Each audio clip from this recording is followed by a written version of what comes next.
नमस्कार, हमारे चैनल में एक बार फिर से सभी दर्शकों का स्वागत है। इस वक्त हम मौजूद हैं पूर्वी दिल्ली के थाना पांडव नगर क्षेत्र के शशि गार्डन इलाके में। जैसा कि आपने सुना होगा, नशा मुक्ति केंद्र की गुंडागर्दी आए दिन आपको देखने को मिलती होंगी। जैसा कि हमने पहले भी अपनी खबरों में दिखाया है, नशा मुक्ति केंद्र के संचालक ऐसे लोगों के साथ जो वहां अपना इलाज कराने के लिए उनके परिजन भर्ती कराते हैं, उनके साथ जबरन मारा पीटी करते हैं, बंधक बनाकर उन्हें रखा जाता है, उन्हें समय से खाना नहीं दिया जाता। ऐसी ही शिकायतें आए दिन देखने को मिलती होंगी। मामला जिस नशा मुक्ति केंद्र का हम आपको बताने जा रहे हैं, यह नशा मुक्ति केंद्र लोनी के बेहटा हाजीपुर का है। इसी नशा मुक्ति केंद्र में एक पिता ने अपने बेटे, जिसकी उम्र लगभग 24-25 वर्ष थी, बेटे का नाम शहनवाज था, पिछले 1 साल से अपने बेटे का इलाज वे इसी नशा मुक्ति केंद्र में करवा रहे थे। जानकारी इन्हें मिलती है 14 मार्च 2023 को। इनको बताया जाता है कि आपके बेटे की तबीयत बहुत ज्यादा खराब है, हम उसको जीटीबी अस्पताल लेकर जा रहे हैं, आप वहां पहुंचिए। परिजन वहां पहुंचते हैं। वहां पहुंचने पर उन्हें उनका बेटा वहां दिखाया नहीं जाता। काफी देर इंतजार करने के बाद लड़के का पिता, शहनवाज का पिता, फोन करता है उस संचालक को जो नशा मुक्ति केंद्र चलाता था, उसे फोन करते हैं तो वो बताता है कि आपका बेटा हमारे पास है, आप बाहर आ जाइए। जब ये अस्पताल के बाहर जाते हैं तो एम्बुलेंस के अंदर बेटे का शव देखते ही इनके पैरों तले जमीन खिसक जाती है। इनका सीधा सीधा आरोप है उस संचालक के ऊपर जो नशा मुक्ति केंद्र चलाता है। इनका कहना है कि उसने हमारे बेटे की हत्या करने के बाद बेटे को अस्पताल में भर्ती करवाने की कोशिश की, लेकिन मृत देखकर डॉक्टरों ने शायद उसे वहां भर्ती करने से मना कर दिया। तब जाकर परिजनों को उसका शव सौंप कर वे लोग वहां से रफू चक्कर हो गए।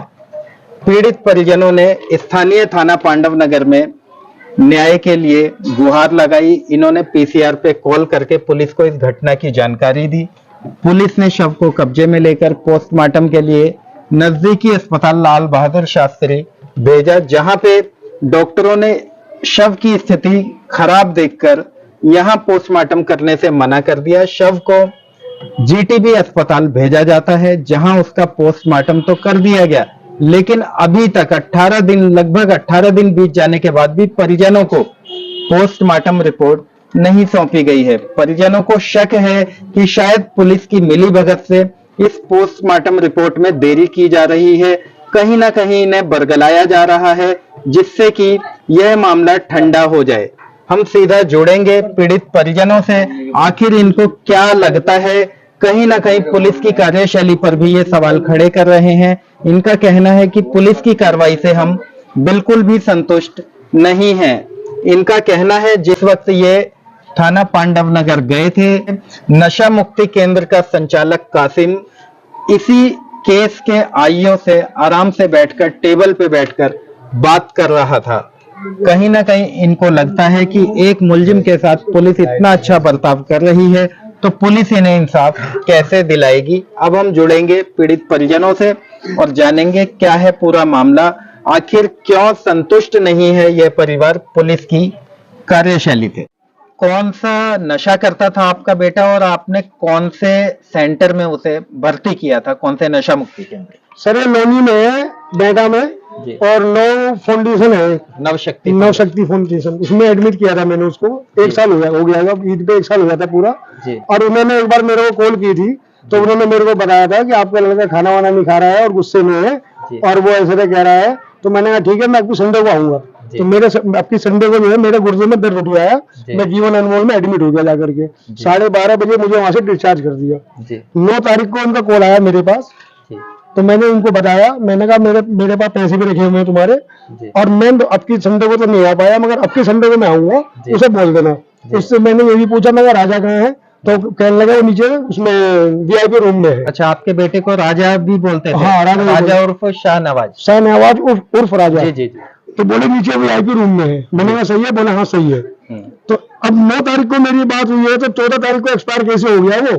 अच्छा, 9 को आपकी बात कराई है उन्होंने? हाँ। तो 14 तारीख को एक्सपायर कैसे हो 14 गया? को आपको क्या सूचना दी? 14 तारीख को 3:35 पे कॉल आया है कि आपके बच्चे की तबीयत खराब है और हम जीटीवी लेके जा रहे हैं जी। आप आ जाओ। तो मैंने अपने घर पे, मेरी घरवाली में फोन आया मेरी वाइफ का, तो उन्होंने मेरे को बताया, तो मैं कहा तुम चलो घर से, मैं ग्रेटर नोएडा में जॉब करता हूँ, वहां से पहुंचाऊँ। वहां पहुंचने के बाद में मैं अपनी वाइफ से मिला, मैंने उनको पूछा कि क्या हुआ राजा, तो बोले अभी इमरजेंसी में है, ट्रीटमेंट चल रहा है, डॉक्टर ट्रीटमेंट कर रहे हैं और आधे घंटे के बाद मिलने को कह रहे हैं, वो आधे घंटे के बाद मिलाएंगे। मैंने बोला कौन कह रहा है ये? बोले वही नशा मुक्ति केंद्र वाले लेके आए हैं, वही कह रहे हैं। अच्छा। तो मैंने उनको फोन किया। हाँ। तो मेरे से जब बात हुई तो बोले आपने जिसको फोन किया वो संचालक है नशा मुक्ति केंद्र का? हाँ, क्या नाम है उसका? कासिम जी।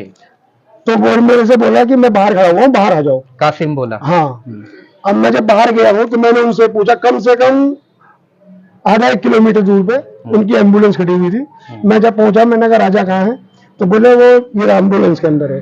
तो मेरा दिमाग घूम गया, मैंने कहा और से तो कह रहे हैं ट्रीटमेंट चल रहा है, मेरे से कह रहे हैं एम्बुलेंस में है। तो मैंने जाके देखा एम्बुलेंस में बॉडी पड़ी हुई थी खाली। आपके बेटे की? मेरे बेटे की। हाँ। बिल्कुल अगड़ा पड़ा था, वो बिल्कुल पीला हुआ पड़ा था, बिल्कुल ही कुछ नहीं था उसमें, ना हाथ पे रिस्पॉन्स कर रहे थे ना पैर, गर्दन जैसी थी वैसी हो रही थी।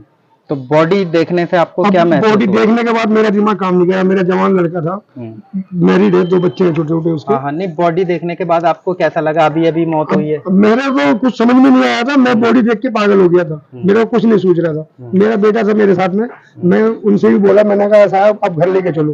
तो मेरे बेटे से वो कह रहे थे कि अगर 1 घंटा हम वेट करते हैं आपका, अगर नहीं आते हम खुद दफन कर देते इसको, और दफन करने के बाद में हम ये कहते कि आपका लड़का भाग गया है यहाँ से। अच्छा, ये बात कौन? कासिम ने, उसके हाथ में मुल्ला जी था, कबर खोदने वाला। अच्छा। कबर खोदता है वो। अच्छा अच्छा। हाँ, वो कह रहा था इस बात को। अच्छा, कि यदि आप अभी नहीं आते तो हम इसे दफना देते। 1 घंटा और नहीं आते ना, हम इसको खुद दफना देते और आपको कॉल कर देते कि आपका लड़का भाग गया। अच्छा। हाँ। मैंने कहा अच्छा भाई, तो मैंने चलो गाड़ी में बैठो, घर चलो। बोले हाँ मैं अपनी गाड़ी लेके आ रहा हूँ, आप चलो। मैं अपनी गाड़ी पार्किंग से निकालने गया, लोंडे से मैं अपने बोला, मैंने चलो घर लेके चलो उसको। तो वो तीनों लोग वहीं से भाग गए, यहाँ तक नहीं आए, बॉडी हाथ में नहीं आए, और मेरा लड़का अकेला बॉडी लेके घर पे आया। फिर मेरे घर वालों ने अकेले किसी गाड़ी से? उन्हीं की एम्बुलेंस है वो। अच्छा अच्छा अच्छा। उन्हीं की एम्बुलेंस थी, बॉडी फौरन उतार के, वो बॉडी हम मंडी के अंदर उतारी उन्होंने, और यहाँ तक गाड़ी नहीं आई है, और तुरंत भाग गया वो गाड़ी लेके।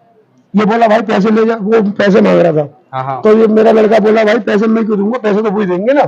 तो उसने उनके पास कॉल करी, तो उन्होंने जहां तक उम्मीद है ये कहा होगा कि अब फौरन निकल ले वहां से, और मामला बिगड़ जाएगा। वो तुरंत गाड़ी लेके भाग गया। जब मैं घर पहुंचा हूँ, बॉडी देख के मेरा दिमाग खराब हो गया, कुछ नहीं सूझ रहा। मेरे घर वाले भी सब गुस्से में थे उस टाइम पे। फिर मेरे घर वाले ने मेरे से बोला 100 नंबर पे कॉल कर, ये मर्डर है, ये मर्डर हुआ है इसका। बॉडी बिल्कुल अकड़ी पड़ी थी, कुछ रिस्पॉन्स नहीं था बॉडी के अंदर, और बॉडी बिल्कुल पीली हो रही थी। या तो 3 बजे सुबह खत्म हुआ है वो, या रात में एक्सपायर हुआ है वो। उसके बाद फिर 100 नंबर पे कॉल करी हमने, पीसीआर आई, यहाँ हमारे पांडवनगर थाने का आईओ भी आया। मैंने उनसे रिक्वेस्ट करी, मैं सर मुझे डाउट नहीं है, पूरा कंफर्म है कि इसके मर्डर हुआ है, ये अपना आप डेथ नहीं हो सकती इसकी, ये मर्डर है, ये मुझे कोई एफआईआर करवानी है। तो बोले कि भैया एफआईआर करवा दो तो हमें बॉडी पोस्टमार्टम करनी पड़ेगी। तो मैंने कहा मैं एग्री हूँ, करो, मुझे इंसाफ चाहिए, जो मुजरिम है वो जेल के पीछे चाहिए मुझे, आप बॉडी पोस्टमार्टम करवाओ। बॉडी को पोस्टमार्टम के लिए ले गए 14 तारीख को, लाल बहादुर में छोड़ दी। सुबह 11 बजे का हमें टाइम दिया। 11 बजे हम अस्पताल पहुंचते हैं तो वहाँ सीनियर डॉक्टर निकला एक, तो उन्होंने हमसे पूछा, तो हमने उनको बताया। मैंने कहा सर हमारी बॉडी है। बोले क्या नाम है? शाहनवाज। बोले भाई पहले मेरे को वो डॉक्टर चाहिए झोला छाप जो इसका इलाज कर रहा था, पहले वो मुझे डॉक्टर ला के दो, नहीं इसका पोस्टमार्टम यहाँ नहीं होगा, जीटीवी लेके चले जाओ। क्या लगता है डॉक्टर को डाउट हुआ था, शक हुआ था, तभी उसने मुझसे छूट। कोई डॉक्टर ऐसे नहीं कह देगा कि कौन सा झोला छाप डॉक्टर कर रहा था इलाज, उनको कुछ डाउट हुआ बॉडी में देखने के बाद में, तभी उन्होंने इस सवाल को कहा मेरे से कि कौन सा झोला छाप डॉक्टर कर रहा था इलाज। सीनियर डॉक्टर करेगा तो उसका ट्रीटमेंट अलग ही दिखाई देगा, अनाड़ी करेगा तो उसका ट्रीटमेंट तो दूर से दिख जाएगा पब्लिक को। उसके बाद फिर मैंने आईओ को फोन करा, तो आईओ मेरे से कह रहा है कि आप, क्या नाम है आईओ का? सचिन। कौन से थाने में? पांडवनगर थाने में, sub inspector PSI Sachin ji. तो मेरे से मैं कहने लगा कि आप 11:30 बजे यहाँ आ जाओ मेरे पास, और वो सेंटर वाले भी आए हुए हैं। अब मुझे ये नहीं पता सेंटर वालों से उन्होंने क्या बातचीत करी क्या नहीं करी। जब मैं यहाँ से पहुंचा हूँ तो वो लोग वहाँ बैठे हुए थे थाने के अंदर, मुजरिम की तरह नहीं बैठे हुए थे, बिल्कुल ये समझ लो उनके गेस्ट थे वो। गेस्टों की तरह चेयर पे बिठा रखा था उनको। उनसे ना कोई पूछ जांच हो रही थी ना कुछ हो रही थी, पता नहीं कागज पे क्या लिखवाया उनसे, मुझे नहीं पता। उसके बाद में फिर वो बाहर निकलने लगे। फिर मेरे को अंदर लेके बुला के मैंने कहा सर मुझे इंसाफ चाहिए, मेरे लड़के का मर्डर है ये, सुसाइड नहीं करी उन्होंने, मर्डर है सीधा ये, और मेरे को उनके खिलाफ एफआईआर करवानी है। अभी तक तो ना मेरे को कोई एफआईआर की कॉपी मिली, ना ही मेरी एफआईआर मिली। मैं जब भी फोन करता हूँ, पहली बार तो फोन जल्दी उठाते नहीं है वो। आज मेरी उनसे बात हुई है, 3 महीने का टाइम बता रहे हैं मुझे वो, आज 14-15 दिन हो गए इस बात को। मेरे को कुछ समझ में नहीं आ रहा, मैं करूँ क्या करूँ। तो क्या लगता है आप पुलिस कार्रवाई से अभी संतुष्ट नहीं है? अभी मैं जब तक रिपोर्ट पूरी मेरे हाथ में नहीं आ जाएगी, मैं जब तक संतुष्ट नहीं बैठूंगा। अच्छा, इस सेंटर के बारे में, जो नशा मुक्ति केंद्र है जी, इसके बारे में और क्या क्या इसके बारे में यहाँ के लड़के हैं 2-4, वो बताते हैं कि पप्पू भाई वहाँ तो इतनी बुरी तरह मारते हैं, वो उन्होंने वहाँ 4-5 गुंडे रख रखे हैं मारने पीटने के लिए, तगड़े तगड़े, और वो ऐसे पिलर से बना रखा है, गोल सा बता रहे थे वो, पीछे ऐसे हाथ बांध देते हैं आगे से और पीछे बम पे मारते हैं ताकि आदमी ना चल सके ना। ये बात आपको कब पता लगी? ये उसके बाद। अच्छा, जब बेटे की मौत हो गई उसके बाद पता लगी? जी, उसके बाद अभी इन्होंने, मेरा एक भतीजा लगता है जी, वो भी वही सेंटर में था 2022 में जी, तो वो खुद बता रहा था मेरे से कि पप्पू भाई वहां पे इन्होंने मेरे सामने एक आदमी को और मारा था जान से, सरिये से। अच्छा, हाँ, मौत हो गई थी उसकी भी मौत हो गई थी जी। वो अभी दुकान बंद करके चला गया। नहीं, मैं आपसे उसका भी बयान दिलवा देता आपको क्या लगता है आपके बेटे की मौत का क्या कारण हो सकता है? मेरे बेटे की मौत का कारण कुछ नहीं है, मौत का कारण खाली एक है, इसको जो है टॉर्चर किया गया सर, वहां पर मार पिटाई करते थे बहुत बुरी तरह से जी।